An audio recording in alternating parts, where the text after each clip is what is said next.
গণতন্ত্ৰ দিৱস মিচিং স্বায়ত্তশাসিত পৰিষদৰ আয়োজন কৰিবলৈ প্ৰস্তুতি গ্ৰহণ কৰিছে আৰু এইবাৰ প্ৰথমবাৰৰ কাৰণে মিচিং স্বায়ত্তশাসিত পৰিষদৰ স্থায়ী যিটো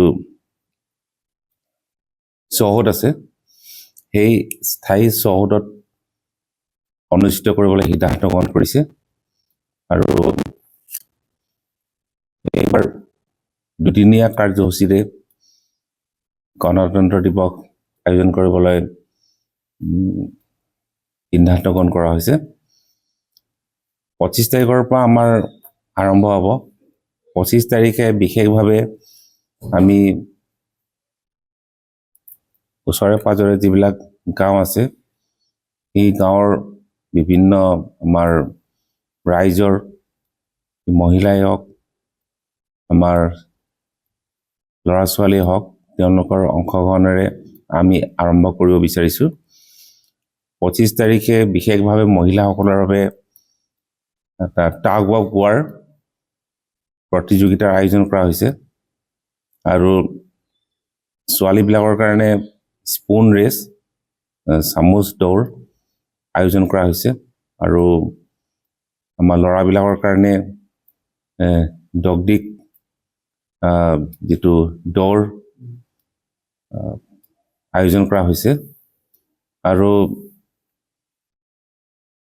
26 তাৰিখে বিভিন্ন বিদ্যালয়ৰ অংশগ্ৰহণেৰে আমি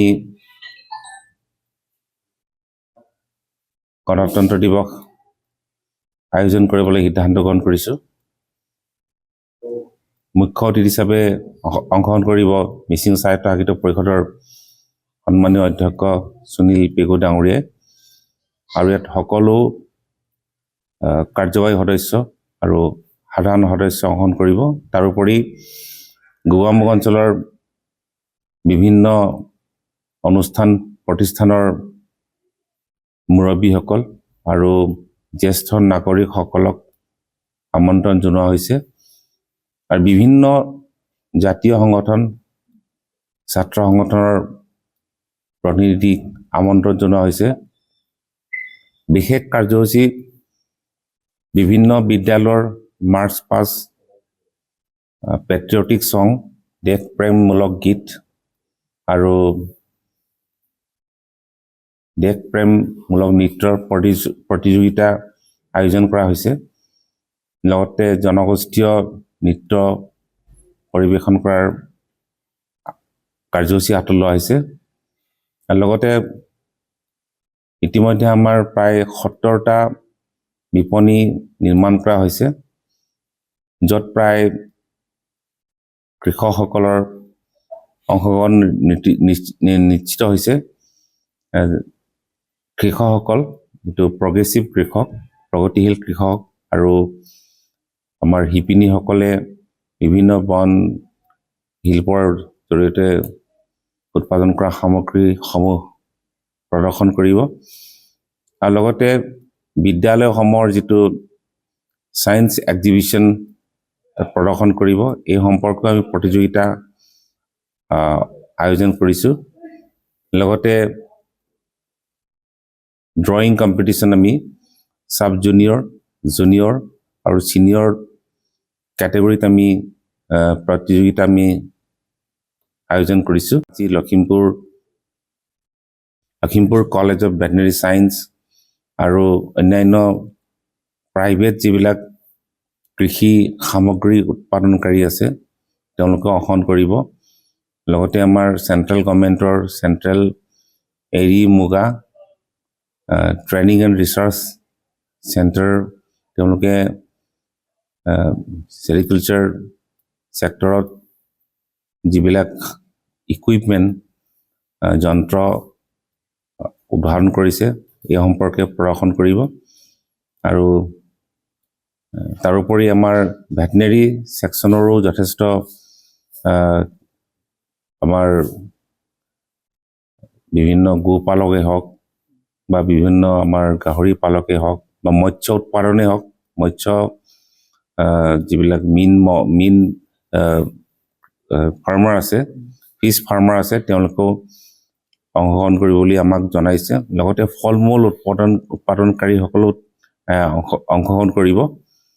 আৰু এনেধৰণে আমি ইতিমধ্যে প্ৰায় 50টা গ্ৰুপে তেওঁলোকে পাৰ্টিচিপেশ্যন কৰাৰ নিশ্চিতি প্ৰদান কৰিছে। লগতে আমি এইবাৰ সম্বৰ্ধনা জনোৱাৰো আমি সিদ্ধান্ত গ্ৰহণ কৰিছোঁ। আমি সম্বৰ্ধনা জনোৱাৰ কাৰণে MAC অঞ্চলৰ প্ৰায় 3গৰাকী আমাৰ মহিলাই ACS পাছ কৰিছে। তেওঁলোক হৈছে মিছ দীপশিখা দলে 26 rank, miss jenny Pegu 24th rank, আৰু মিছ অঞ্জলি কমান 99th ৰেংক। লগতে তেওঁলোকক আমি সম্বৰ্ধনা জনোৱাৰ কাৰণে সিদ্ধান্ত গ্ৰহণ কৰিছোঁ। আৰু লগতে মিচিং যিটো ট্ৰেডিশ্যনেল বস্ত্ৰ GI টেগ কৰাৰ কাৰণে যিগৰাকী ব্যক্তিয়ে প্ৰচেষ্টা চলাইছিলে আৰু ইতিমধ্যে ঘোষণা কৰা হৈছে, তেখেত হৈছে পংকজ কুমাৰ শৰ্মা। তেওঁ হৈছে ইনষ্টিটিউট অফ হেণ্ডিক্ৰাফ্ট ডেভেলপমেণ্ট সংগঠনৰ সাধাৰণ সম্পাদক। তেখেতকো মিচিং স্বায়ত্তশাসিত পৰিষদে সম্বৰ্ধনা জনাব। লগতে আমি সাহিত্য জগতত বিভিন্ন বিষয়ত ৰিচাৰ্চ কৰিছে, আৰু ইতিমধ্যে তেখেতে কিছু এই সম্পৰ্কত পেপাৰ তেখেতে আন্তঃৰাষ্ট্ৰীয়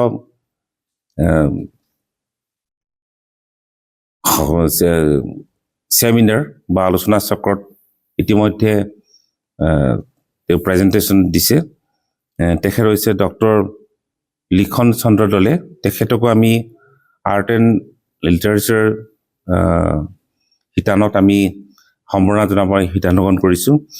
লগতে প্ৰগ্ৰেছিভ ফাৰ্মাৰ শিতানত আমি সম্বৰ্ধনা জনাবলৈ সিদ্ধান্ত গ্ৰহণ কৰিছোঁ শ্ৰী পবিত্ৰ কুলি। তেখেত হৈছে বিহপুৰীয়া অঞ্চলৰ, আৰু ইতিমধ্যে তেখেতে ফিছ ফাৰ্মিং আৰু অন্যান্য ক্ষেত্ৰত তেখেতে উল্লেখযোগ্য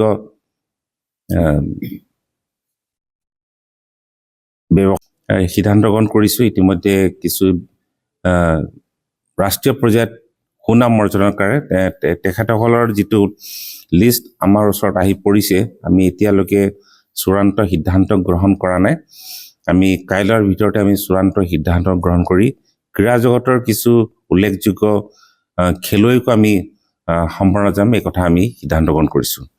এই ধৰণে আমি গণতন্ত্ৰ দিৱস আমি পালন কৰাৰ কাৰণে আমি সিদ্ধান্ত গ্ৰহণ কৰিছোঁ। ইতিমধ্যে এই ক্ষেত্ৰত আমি যাৱতীয় প্ৰস্তুতি আমি প্ৰায় সম্পূৰ্ণ কৰিছোঁ। গতিকে আমি আশা ৰাখিছোঁ এইবাৰ জনগণে আমাৰ এই কাৰ্যসূচীৰ প্ৰতি সক্ৰিয় সহযোগ আগবঢ়াব। আৰু মই এই সুযোগৰ জৰিয়তে আপোনালোকৰ জৰিয়তে মই গোৱামুখবাসী ৰাইজক এই যিটো আগন্তুক কাৰ্যসূচী মিচিং স্বায়ত্তশাসিত পৰিষদৰ স্থায়ী চৌহদত আয়োজন কৰিছে, এই কাৰ্যসূচীত অংশগ্ৰহণ কৰিব লাগে মই ৰাজহুৱা আহ্বান জনাইছোঁ।